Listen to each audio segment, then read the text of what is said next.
Bonsoir. Le froid, la situation semblait moins problématique que prévu ces dernières heures sur les routes du département. Le nord a été épargné par les grosses chutes de neige, mais côté transport, on sait que la Direction générale de l'aviation civile a demandé aux aéroports de diminuer leur vol. Virginia Forgac et Florian Martin.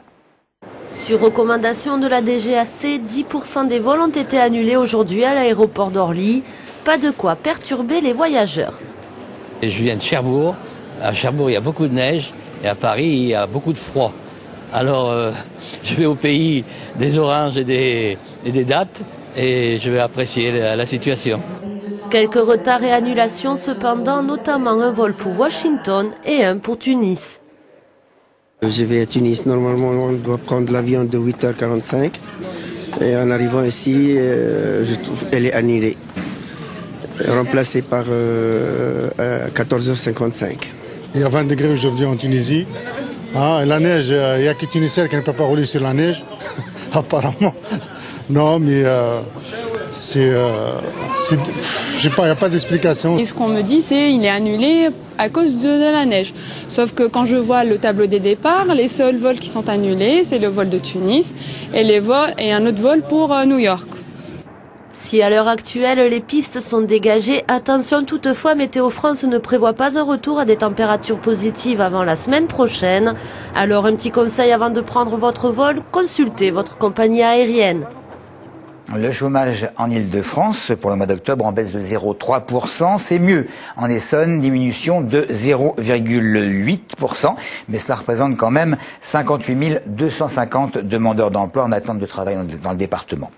Dimanche prochain, on vote à Corbeil. L'interrogation consiste à se demander combien d'électeurs vont vouloir se rendre aux urnes. Des scrutins qui se succèdent chaque année, une campagne émaillée d'incidents. Aujourd'hui, Jean-Pierre Bechter, dernier maire en date et candidat à sa succession, a publié sur son blog des enregistrements de son adversaire, Bruno Piriou, où l'on entendrait ce dernier conseiller, entre guillemets, quelques jeunes gens pour mettre en difficulté son rival. Mais hier soir, au Palais des Sports de Corbeil, c'est le soutien de militants et de personnalités à la liste de gauche qui a particulièrement marqué Jérémy Guillaume.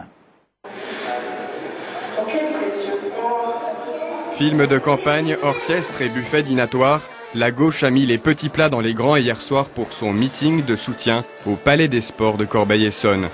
Devant un parterre de 350 militants, de nombreuses personnalités politiques du département, du député-maire d'Évry à plusieurs vice-présidents du Conseil général. Corbeil, qui a des atouts, a besoin d'un changement, et d'un changement radical, d'une page qui se tourne, et seul Piriou et son équipe peuvent représenter ce changement. Il y a un enjeu qui se cristallise dimanche 5 décembre, c'est est-ce qu'on continue avec le système d'assaut Bechter, ou est-ce qu'on laisse sa chance au renouvellement, au changement, et à une nouvelle manière de faire de la politique.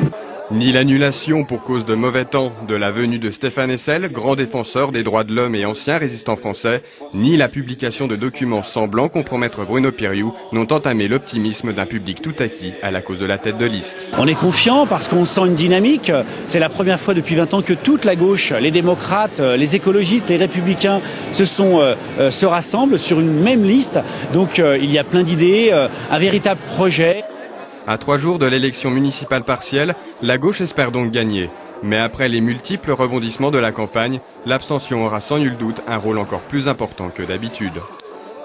Des parents d'élèves qui ne désarment pas ceux qui, pour la seconde fois en quelques jours, sont allés protester devant l'inspection académique pour demander le non-remplacement d'enseignants par des profs stagiaires. Une première fois, l'inspection a répondu qu'il n'y aurait des études au cas par cas, mais qu'il ne s'agit pas de revenir sur la décision prise au niveau national.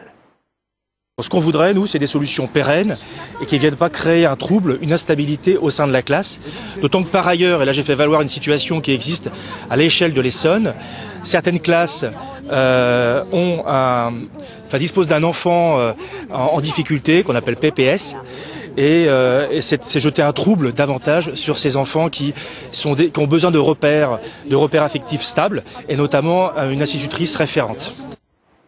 Les parents ont été reçus durant 3/4 d'heure à l'inspection, mais sans obtenir de véritables avancées. Quelques mots sur les surveillants pénitentiaires de Fleury, également en attente de progrès dans leurs demandes formulées auprès de l'administration. Les syndicats mobilisés pour réclamer plus de moyens ont salué une reprise du dialogue social et des propositions du garde des Sceaux rencontré hier, notamment sur les questions d'emploi, des signes positifs de dialogue. C'est ce qu'estiment donc les syndicats qui ont donc semblé suspendre toute action de mobilisation devant les maisons d'arrêt. On passe aux voleuses de métro que dirigeait cet homme. Publié dans la photo est publiée dans le Parisien.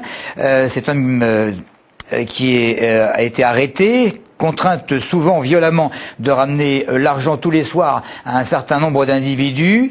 L'enquête a déterminé qu'après avoir opéré autour de sites touristiques de Paris, certaines de ces jeunes filles étaient récupérées le soir dans des gares du département.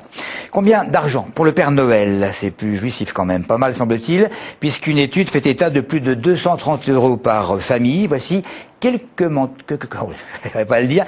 commentaires sur la question. 100 €, ça dépend du nombre d'enfants. 10 €, 500 €, ça dépend du nombre d'enfants. Vous prenez une famille dans le 16e, c'est pas tout à fait la même chose qu'une famille dans l'Essonne. Le budget du Père Noël, il doit être très très bas parce que le Père Noël aussi subit la crise, je crois. Non, Moins que l'année d'avant, vu la crise. Oh, il doit être réduit. Il doit diminuer. Je pense que c'est un peu comme tout le monde, il doit être à la baisse. On revient aux petits dessins crayonnés sur le bout d'un papier et puis faire des petites choses avec ses mains. Donc finalement le budget, après réflexion, il peut se baisser. Je pense qu'il a dû mettre quand même, il a dû prévoir et du coup il a fait beaucoup d'économies pour pouvoir passer partout. Oh, il sera un petit peu moins généreux cette année, hein. Il sera peut-être plus regardant. il y a de plus en plus de pauvres, de plus en plus de riches, donc la magie de Noël, on n'y croit plus. On croit même plus au Père Noël.